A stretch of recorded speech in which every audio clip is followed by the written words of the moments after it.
that infill. Well, you explain the differential between on the plan it says the habitable area is 460 square feet, existing habitable area, and the proposed habitable area is 780. Is there some space in it, like using a garage or something? I don't understand. We're taking a portion of the two-car garage right here and adding that. As living space, as opposed to parking space. Okay.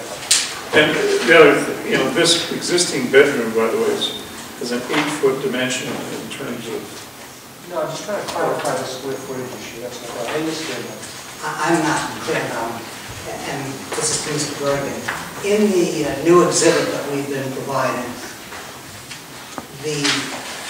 under the lot coverage, it talks about existing house 1,851 square feet, existing garage or apartment 680, then you have new garage or apartment 1108.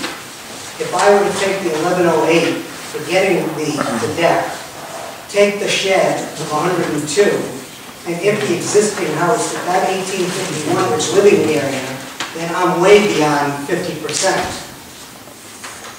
And I'm not sure if that's apples and oranges. Let's get the square footage first.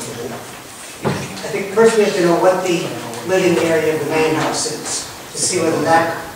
This thing is 1851. Is that the footprint or the full size? That's the lot coverage. Lot coverage.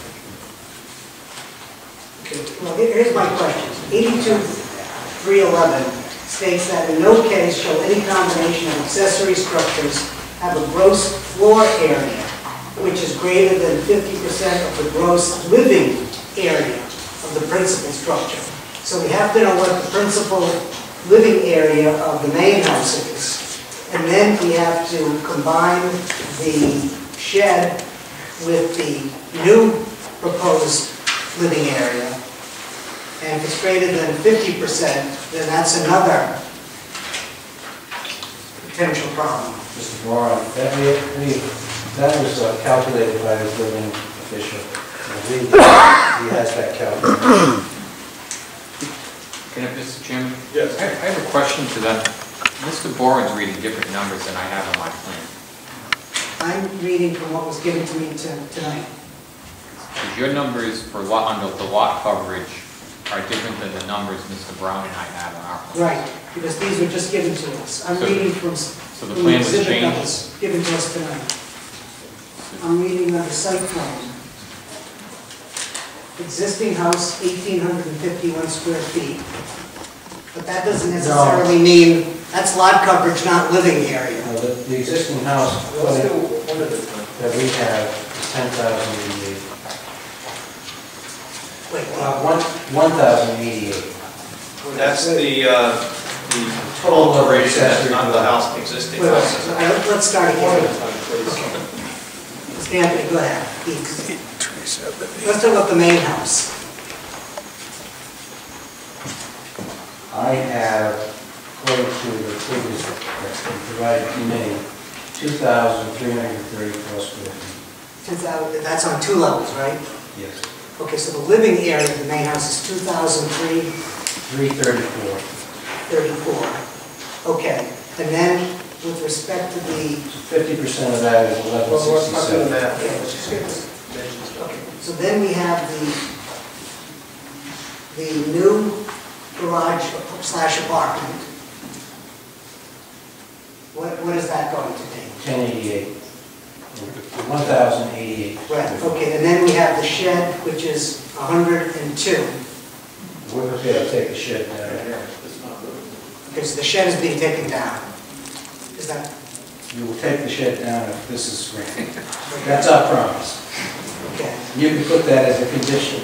All right. Now, I'm not sure, the decks included, or is that included? According to the zoning enforcement officer, for the purposes of this calculation, you do not include I didn't that. think you did. All right, then you're not within the 50%.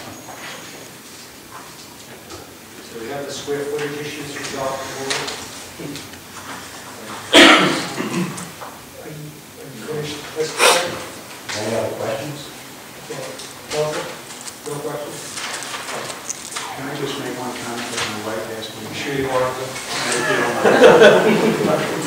It would help my marriage. That is worth it. The other point that I think is important to make is that what we're trying to do is make the additional building consistent with the original house itself. And there's not a lot of architectural ties there now, and so that was another element that we were considering. Thank you. I have a question for Fred now. I'm not sure. Anthony, the rest of the Nail down what the.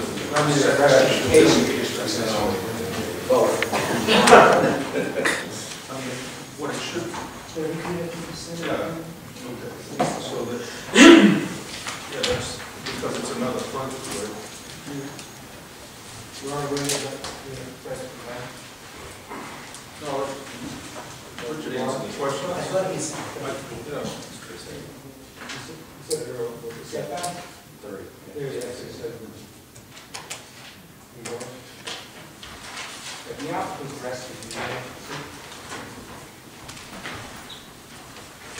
more stand. Okay. I apologize.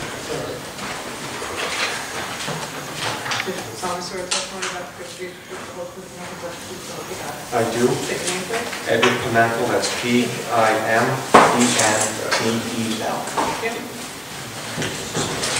Oh, I'm sorry, yeah, what was that, Council?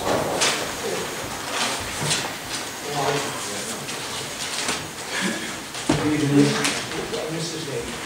Stephen Lemay. Not you. Oh, okay, Ed Pimentel. Ed? Yes, Pimentel, Pimentel.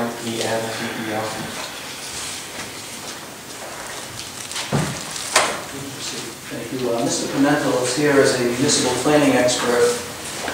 He's been qualified before this board on other occasions as a municipal planning expert. You have this curriculum vitality in front of you relative to his credentials. I would ask that he be admitted as an expert in such area. I can review his credentials if the board would prefer.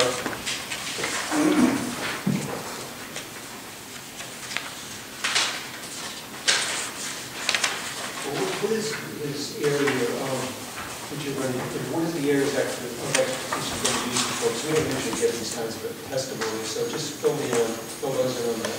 Yes. His area of expertise relates to the interpretation of the municipal zoning code for the town of Jamestown and the manner in which this application has been presented.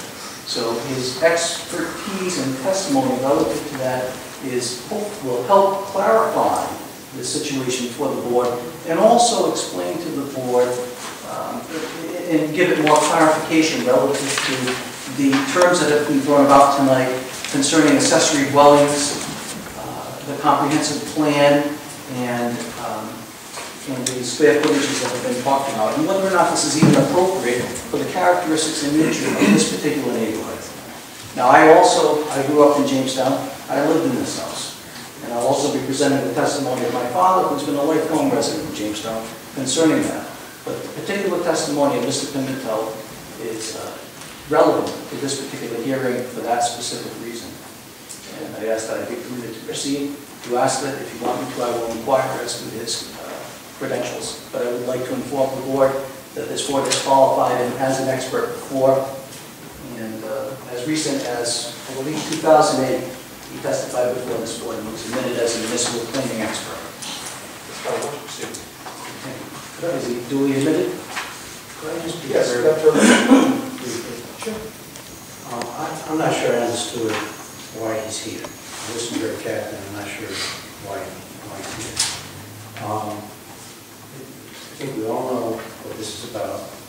Experts are generally called, and only called, when there is a subject matter that's beyond the expertise of the members of the board.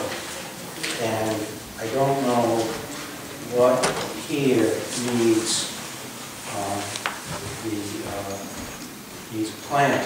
We know that this is a building non-conforming by dimension. We know it's non-conforming by use.